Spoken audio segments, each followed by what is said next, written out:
Hello అండి. అందరికీ నమస్తే. ఈరోజు వీడియోలో మనం వినబోయే కథ ఏంటో తెలుసుకునే ముందు, మీ అందరికి కూడా నాదో చిన్న రిక్వెస్ట్.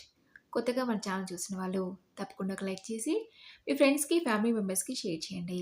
అలాగే ఇలాంటి ఎన్నో మంచి మంచి కథలు అనుకుంటే ఛానల్‌ని వెంటనే సబ్స్క్రైబ్ చేసుకొని, పక్కనున్న బెల్ ఐకాన్‌ని క్లిక్ చేయండి. మరి ఇప్పుడు లేట్ చేయకుండా కథలోకెళ్ళిపోదాం. అర్ధరాత్రి 12 అయినా వసుంధరకి ఇంకా నిద్ర రావట్లేదు. తనకి కాస్త దూరంగా ఇంకో బెడ్ మీద పడుకున్న భర్త కేసి చూస్తున్న వసుంధరకి గత సంవత్సర కాలంగా ఆల్జీమర్స్‌తో బాధపడితే ఈయనేనా ఇలా ప్రశాంతంగా నిద్రపోతున్నాడు? దీనంతటికీ కారణం నా పెద్ద కొడుకు అదే. ఇన్ని రోజులు వాడి పట్ల ఈయన ఎంత స్వార్థంగా ఆలోచించారు. ఈరోజు ఈయన ఉన్న పరిస్థితిలో ఆనందే లేకపోతే ఆయన ఎలా ఉండేవారో ఏంటో. మాకు వాడికి మధ్య ఉన్న ఈ బంధం ఏ జన్మ రుణానుబంధమో. అందుకే ఆ రోజు ఆనతిని నా కంటపడేలా చేశాడు ఆ భగవంతుడు. అందుకే అంటారు, కన్న ప్రేమ కన్నా పెంచిన ప్రేమ గొప్పదని అని అనుకుంటున్న వసుంధర ఆలోచనలు 30 సంవత్సరాలు వెనక్కి వెళ్ళాయి. వసుంధర భర్త రాజశేఖర్ ఓ బ్యాంక్‌కి మేనేజర్.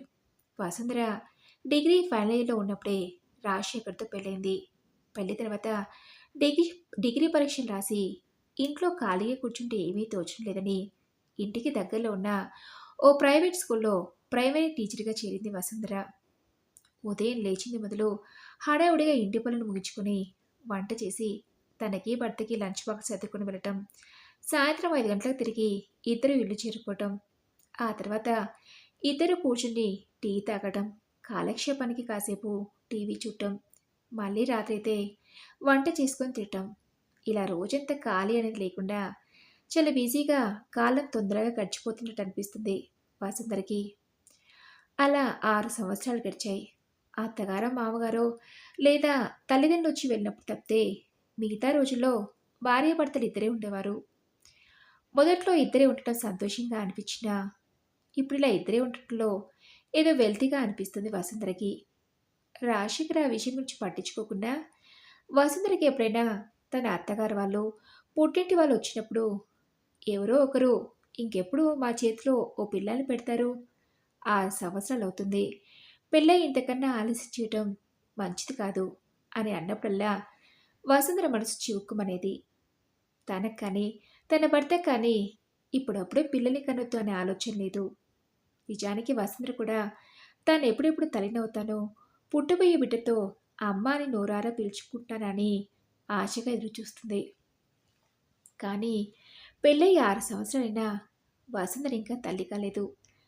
ఇంటా బయట ఎవరైనా అడిగితే ఏం చెప్పాలో అర్థం కావట్లేదు వసుంధరకి.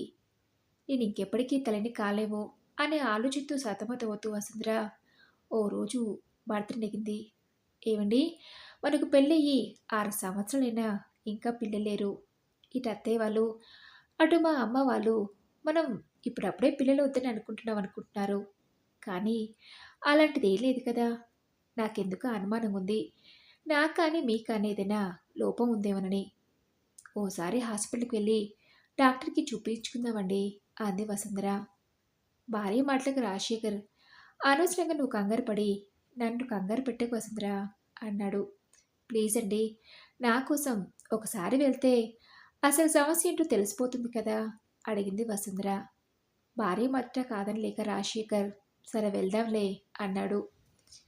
అలా మరుసటి రోజే వసుంధర రాజశేఖర్లు హాస్పిటల్కి వెళ్ళి డాక్టర్కి చూపించుకున్నారు. డాక్టర్ ఇద్దరికి పరీక్షలు చేసి కొంతకాలం మందులు వాడాల్సి ఉంటుంది. అది సంవత్సరానికో 2 సంవత్సరాలకో మీరు తల్లి అవుతారని ఖచ్చితంగా చెప్పలేం, కానీ మందులు వాడాలన్నారు. అలా మరో 3 సంవత్సరాలు ఎదురుచూసింది వసుంధర.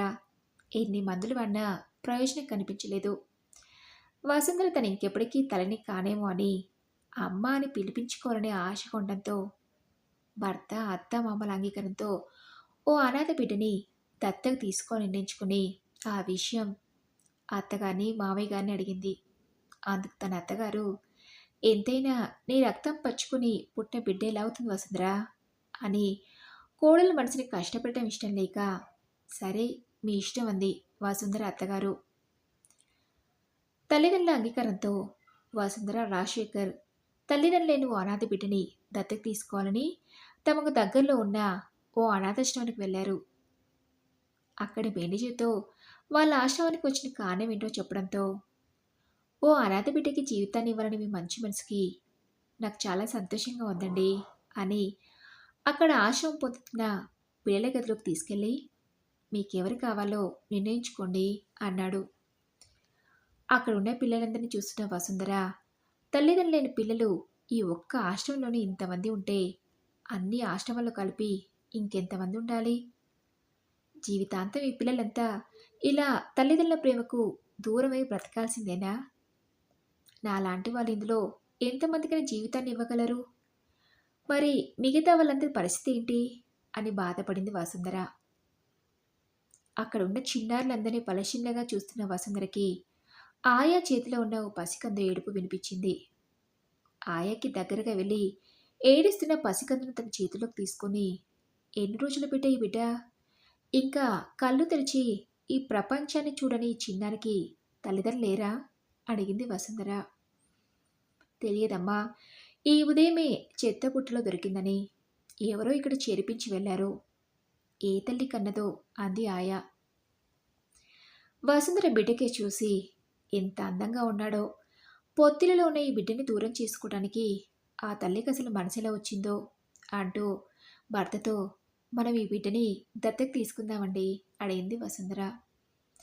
అందుకు రాజశేఖర్ కూడా సరే అంటంతో ఇద్దరు కలిసి మేనేజర్తో మాట్లాడారు. అందుకు మేనేజర్, "ఈ బిడ్డని దత్తత తీసుకొని అంటే అందుకు కొన్ని ఫార్మాలిటీస్ పూర్తి చేయాల్సి ఉంటుందని, అవి పూర్తి చేసి బిడ్డని మీరు తీసుకెళ్ళొచ్చు" అని చెప్పాడు. ఫార్మాలిటీస్ అన్నీ పూర్తి చేసి బిడ్డని ఇంటికి తీసుకొచ్చుకున్నారు వసుంధర, రాజశేఖర్ దంపతులు. బిడ్డని తన చేతిలోకి తీసుకుని ప్రేమగా చూసుకుంటున్న వసుంధర కలలో సంతోషం. అలా 3 రోజులు గడిచాయి. ఇంటికి బిడ్డ వచ్చిన వేళ విషయం ఏంటో కానీ వసుంధర నిజంగానే తల్లి కాబోతుందనే విషయం తెలిసింది. అలా సంవత్సరం తిరిగేసరికల్లా వసుంధర 2 బిడ్డలకి తల్లయింది. ఉద్యోగం మానేసి రోజంతా పిల్లలే తన ప్రపంచంగా బ్రతికింది. వసుంధర దత్తత తెచ్చుకున్న బిడ్డకి, తన కడుపున పుట్టిన బిడ్డకి మధ్య ఏనాడూ వ్యత్యాసం చూపించేది కాదు. రాజశేఖర్ మాత్రం అప్పుడప్పుడు ఇద్దరి పిల్లల మధ్య వ్యత్యాసం చూపించేవాడు. అలా 3 సంవత్సరాలు గడిచాయి. పిల్లలిద్దరినీ ఒకేసారి స్కూల్లో జాయిన్ చేశారు. పిల్లలకు తెచ్చే బొమ్మలు, బట్టలు, పుస్తకాలు ఇలా ప్రతి దాంట్లో రాజశేఖర్ వ్యత్యాసం చూపించటం గమనించిన వసుంధర, "ఎందుకండి అలా? వాడు మన రక్తం పంచుకు పుట్టలేదని కదా! ఒకవేళ మనకసలు పిల్లలే పుట్టుండకపోతే అప్పుడు కూడా వాణ్ణి అలానే చూసేవారా? పిల్లలే పుట్టరేమో అనుకున్న మనం ఏ బిడ్డైనా సరే పర్వాలేదు అనుకున్నాం. ఇప్పుడు మన కడుపున ఓ బిడ్డ పుట్టేసరికి వాడిని నిర్లక్ష్యం చేయడం తప్పండి. ఇద్దరు మన బిడ్డలే. ఇంకోసారి అలా చేయకండి" అంది వసుంధర. అలా వసుంధర ఎన్నిసార్లు చెప్పినా రాజశేఖర్ ప్రవర్తనలో ఎటువంటి మార్పు లేదు. పిల్లది స్కూల్ అయిపోయి కాలేజీలో చేర్పించినప్పుడు కూడా పెద్ద కొడుకు ఆనంద్ని మామూలు కాలేజీలో, చిన్నుడు రాహుల్ని కార్పొరేట్ కాలేజీలో చేర్పించాడు రాజశేఖర్. అలా వేరే వేరే కాలేజీలో ఇద్దరిది ఇంటర్, ఆ తర్వాత ఇంజనీరింగ్ పూర్తయింది. పై చదువులకి కొడుకుని అమెరికాకి పంపించాలని, మన రాహుల్ని అమెరికాకి పంపించాలనుకున్నాను వసుంధర అన్నాడు రాజశేఖర్. "అదేంటండి, మన పెద్దోడు ఏం పాపం చేశాడని? వాడిని కూడా పంపించండి. ఇద్దరు కలిసే వెళ్తారు" అంది వసుంధర. అందుకు రాజశేఖర్, "వాణ్ణి ఇంజనీరింగ్ చదివించడమే ఎక్కువ. ఇక్కడే ఏదో ఒక ఉద్యోగం చూసుకోమను" అన్నాడు రాజశేఖర్. ఈసారి కూడా పెద్ద కొడుకు విషయంలో భర్త ప్రవర్తనకి బాధపడటం వసుంధర వంతయింది. అలా చిన్న కొడుకు రాహుల్ ఎంఎస్ చేయడం కోసం అమెరికాకు వెళ్ళాడు. ఆనంద్కి చదువు పూర్తయిన వెంటనే ఉన్న ఊళ్ళోనే మంచి ఉద్యోగం వచ్చింది. ఎన్నోసార్లు రాజశేఖర్, "నా చిన్న కొడుకు రాహుల్ అమెరికాలో చదువుకుంటున్నాడు.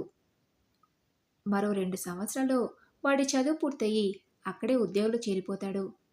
ఆ తర్వాత నన్ను వాళ్ళ అమ్మని అమెరికాకి తీసుకెళ్తాడని" గర్వంగా చెప్పినప్పుడల్లా ఆనంద్ మనసుకి కష్టంగా అనిపించేది. ఇంటికి చిన్నవాడని, అమ్మా నాన్నలకు వాడంటే ప్రేమ ఎక్కువ అనుకునేవాడే తప్ప తమ్ముడికి నాకు మధ్య ఏంటమ్మా ఈ వ్యత్యాసం అని ఎప్పుడు అడగలేదు ఆనంద్.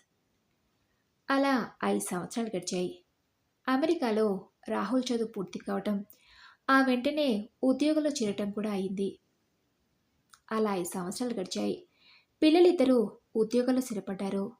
వాళ్ళకిక తగిన సంబంధాలు చూసి పెళ్లి చేసేస్తే మన బాధ్యత తీరిపోతుంది కదండీ! అడిగింది వసుంధర.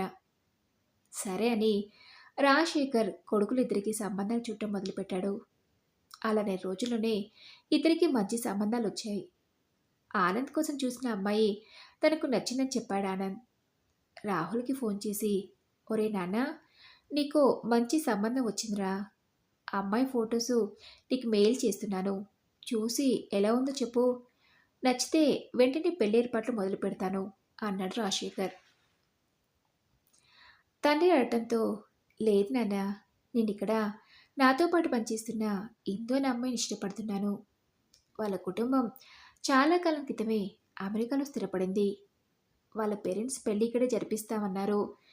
ఇప్పటికిప్పుడు మీరు, అమ్మ, అన్నయ్య అందరూ అమెరికా రావటం అంటే కుదరదు. పెళ్లి ఇక్కడే సింపుల్‌గా చేసుకొని ఇండియాకొచ్చినప్పుడు గ్రాండ్‌గా రిసెప్షన్ అరేంజ్ చేద్దాం అనుకుంటున్నాం నాన్న" అన్నాడు రాహుల్. తమని ఒక్క మాటేనడగకుండా పెళ్లి విషయంలో అన్నీ తనే నిర్ణయాలు తీసుకున్న కొడుకుని ఏమనాలో అర్థం కాలేదు రాజశేఖర్‌కి. ఇంకేం మాట్లాడకుండా ఫోన్ పెట్టేశాడు. చిన్న కొడుకు విషయంలో ఇక చేసేదేమీ లేక పెద్ద కొడుకు పెళ్లి జరిపించారు రాజశేఖర్, వసుంధర దంపతులు. అలా మరో 3 సంవత్సరాలు గడిచాయి. రాహుల్ అమెరికాకి వెళ్ళి 7 సంవత్సరాలైనా తల్లిదండ్రులు చూడటానికి ఒక్కసారైనా ఇండియాకి రాలేదు. తన చిన్న కొడుకు అమెరికాలో పెద్ద ఉద్యోగం చేస్తున్నాడని, తమని కూడా అమెరికాకు తీసుకెళ్తాడని ఆశపడిన రాజశేఖర్‌కి కొడుకు అమెరికాకు వెళ్ళిన దగ్గర నుండి ఒక్కసారైనా తమని చూడటానికైనా రాలేదని బాధపడ్డాడు. ఆనంద్ ఉద్యోగం హైదరాబాద్‌లోనే కావడంతో పెళ్లి తర్వాత కూడా తల్లిదండ్రులతోనే ఉంటున్నాడు. ఆనంద్ పెళ్లికి 6 నెలల ముందుగానే రిటైర్ అయిన రాజశేఖర్‌కి ఈ మధ్య ఆరోగ్యం అంతంత మాత్రంగానే ఉంటుంది. దానికి తోడు ఈ మధ్య కొత్తగా ఆల్జీమర్స్ తోడైంది. రాజశేఖర్‌కి ఏది గుర్తుండదు. మనుషులను కూడా సరిగా గుర్తుపట్టట్లేదు. తన పనులను తాను చేసుకోలేడు. రాత్రిపూట సరిగా నిద్రపోడు. 24 గంటలు ఎవరో ఒకరు తనను పక్కనే ఉండి చూసుకోవాలి. అలా ఓ 6 నెలల పాటు వసుంధర భర్తను చూసుకున్నా, ఈ మధ్య తన ఆరోగ్యం కూడా అంతంత మాత్రంగానే ఉండటం కారణంగా భర్తకి ఏమీ చేయలేకపోతుంది. ఇద్దరు ముగ్గురు పనివాళ్ళని పెట్టినా రాజశేఖర్ చేష్టలకు తట్టుకోలేక పని మానేస్తున్నారు. కోపం, చిరాకు, ఎదుటి వారిని గుర్తుపట్టలేకపోవటం, తననేదో చేయడానికి వచ్చారని పని వాళ్ళ మీద అరవటం, ఇవన్నీ తట్టుకుని ఎవరి సేవలు చేస్తారు? అలాగని చూస్తూ చూస్తూ భర్తని అలా వదిలేలేక, "ఒరే ఆనంద్! మీ నాన్న చూసుకోవడానికి వచ్చిన వాళ్ళెవరూ ఎక్కువ రోజులు ఉండట్లేదురా. ఇప్పుడు ఏం చేద్దాం?" అడిగింది వసుంధర.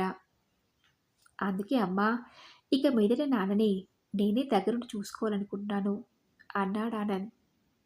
అందుకు వసుంధర, "అదెలా సాధ్యమవుతుందిరా?